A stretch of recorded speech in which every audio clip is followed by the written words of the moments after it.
Hola estimados alumnos, bienvenidos a una nueva semana de cursada.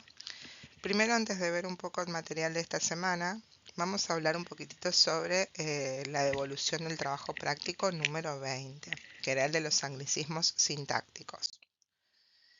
Es muy importante que tengan algunas cositas en cuenta al momento de entregar sus trabajos. En muchos casos hemos visto que hicieron la teoría aplicada de manera correcta, pero luego en la traducción, cuando ponían el ejemplo, usaban, por ejemplo, los adverbios en mente que habían dicho que estaba mal utilizar. Entonces la idea es que apliquen el conocimiento de la teoría en la práctica también. El encargo nos decía que el público destinatario de mi traducción era hispanohablante latinoamericano. Por lo tanto, no puedo utilizar el voceo. Dependiendo del registro del texto, vamos a usar tú o usted. Las comillas. No se olviden de que en español usamos las comillas angulares o españolas. Muchos, la mayoría, utilizan las comillas inglesas que se los marco en todos los prácticos y las siguen colocando mal. También recuerden que, como vimos hace poquitito, los extranjerismos van en cursiva. No se olviden, yo les dije a los chicos en el taller sincrónico que debajo de cada práctico de la semana, el viernes cuando se vuelve el práctico, después fíjense el sábado o el domingo, yo siempre les cargo la devolución. A veces cuando no llego a hacer la devolución personal en cada trabajo práctico, en la devolución general están los errores explicados. Entonces vayan siempre a ver la devolución general cada semana. Bueno, es importante en este trabajo práctico vimos mucho que muchos de ustedes utilizaron una dieta balanceada. Nosotros, los seres humanos, tenemos una dieta equilibrada. Después otro error que encontramos es que si vamos a hablar de moderar, que es un verbo, el consumo es un sustantivo del alcohol, entonces vamos a decir que vamos a evitar el tabaco otra vez. Vamos a hacer las estructuras esas paralelas de las que hablábamos en el taller sincrónico. Luego nos encontramos que había un falso amigo, un falso cognado. Consistency, consistente y consistencia son falsos cognados. En el práctico se hablaba de constancia, coherencia, perseverancia al momento de realizar la alimentación saludable. Después revisen el título, la guía no es una muestra, entonces no podemos poner tú, no es nuestra guía, no podemos poner tu guía. Todavía seguimos encontrando que separan el predicado del sujeto con coma, esas comas están mal colocadas.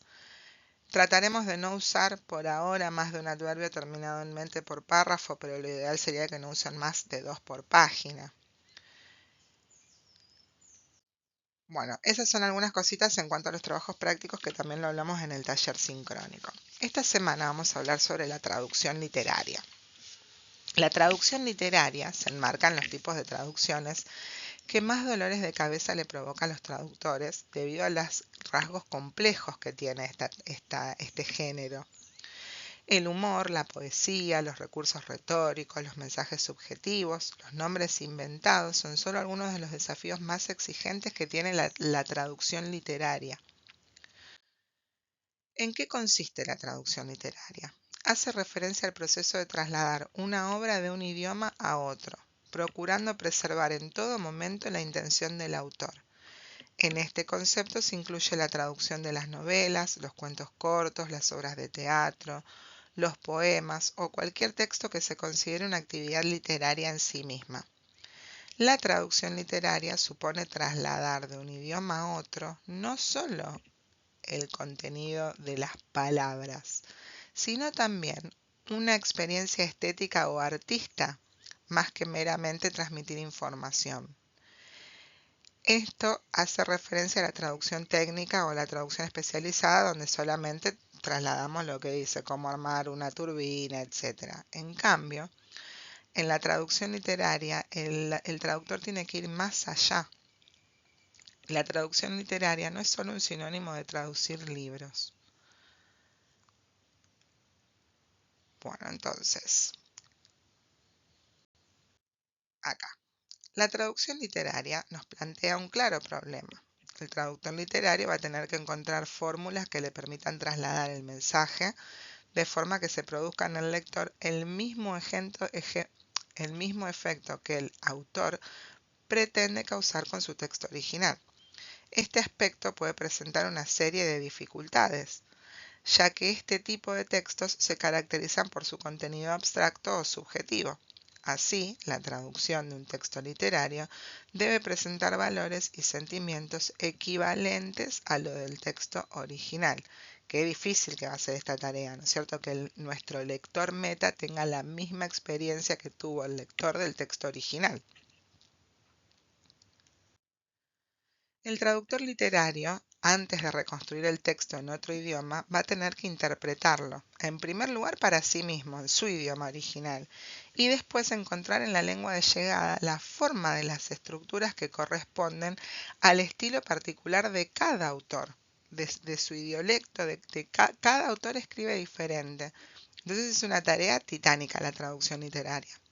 El traductor está atado al texto por un lado, pero por otro al canon, a las normas literarias de la cultura de llegada. El traductor literario va a estar sujeto a dos fuertes vinculaciones, a la soberanía del autor y al público lector al cual la obra va a estar destinada. Al mismo tiempo va a tener que conocer el texto, su autor, los contextos de la lengua de partida y de la lengua de llegada, y obviamente la lengua en la que la obra original está escrita.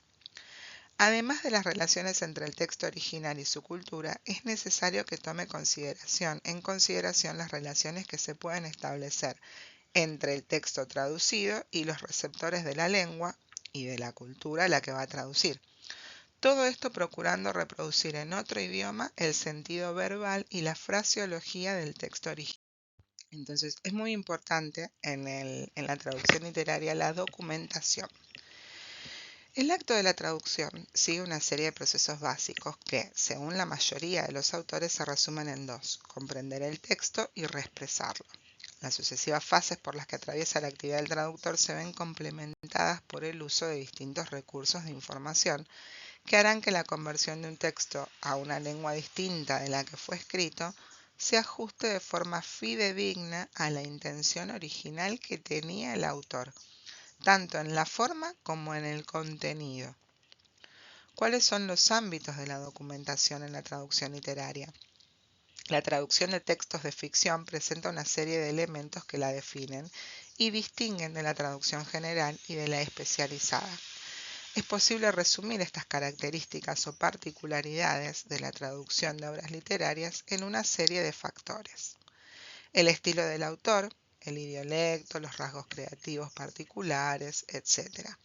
Las características del género literario. No va a ser lo mismo traducir una novela que un guión cinematográfico, que una poesía, que una obra de teatro.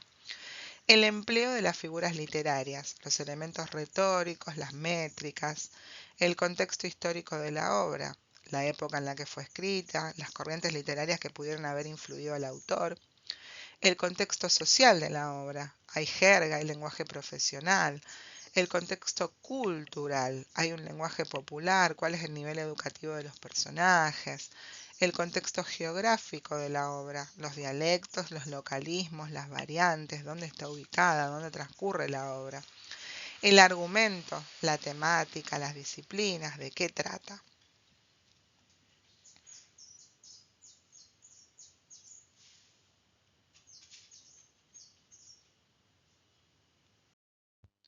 Finalmente, antes de abordar cualquier traducción de un texto literario, va a ser necesario reunir una serie de informaciones concernientes a este texto que vamos a traducir. Entonces, las necesidades de documentación que requiere la traducción de un texto literario se pueden agrupar grosamente en tres niveles: en la información sobre el autor, sobre la obra que se va a traducir y sobre los recursos informativos sobre la lengua original.